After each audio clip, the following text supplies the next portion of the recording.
অন্তর্বর্তী সরকারের উপদেষ্টা পরিষদ থেকে পদত্যাগ করা দুই ছাত্র প্রতিনিধি আসিফ মাহমুদ, সজীব ভুঁইয়া এবং মাহফুজ আলমের সম্পদের হিসাব প্রকাশ ও তাদের তত্ত্বাবধানে থাকা মন্ত্রণালয়গুলোর গত ১৭ মাসের দুর্নীতির চিত্র জনসম্মুখে আনার দাবি জানিয়েছে দুর্নীতি বিরোধী ছাত্র জনতা।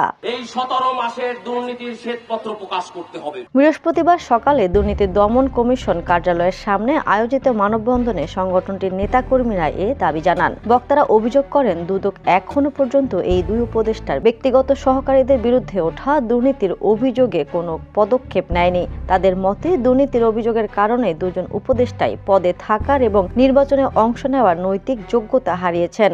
একটা ফাইলও টাকা ছাড়া নড়ে না। মানববন্ধনে বক্তারা নির্বাচন কমিশন ও অন্তর্বর্তীকালীন সরকারের প্রতি আহ্বান জানান, যেন তদন্ত সম্পূর্ণ না হওয়া পর্যন্ত তারা জাতীয় নির্বাচনে অংশগ্রহণ করতে না পারেন। একই সঙ্গে তারা বর্তমানে দুদকের কার্যক্রম নিয়ে অসন্তোষ প্রকাশ করে বলেন, সংস্থাটি দুর্নীতি দমনে প্রত্যাশিত ভূমিকা রাখতে ব্যর্থ হয়েছে।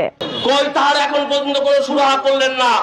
এর আগে গত বুধবার সন্ধ্যায় প্রধান উপদেষ্টার কার্যালয় সূত্রে জানা যায়, আসিফ মাহমুদ, সজীব ভুঁইয়া ও মাহফুজ আলম তাদের পদত্যাগপত্র প্রধান উপদেষ্টা ডক্টর মোহাম্মদ ইউনূসের কাছে জমা দিয়েছেন। প্রেস সচিব শফিকুল আলম জানান, জাতীয় নির্বাচনে তফসিল ঘোষণার সঙ্গে সঙ্গে পদত্যাগ কার্যকর হবে, ততক্ষণ তারা দায়িত্ব পালন করতে পারবেন।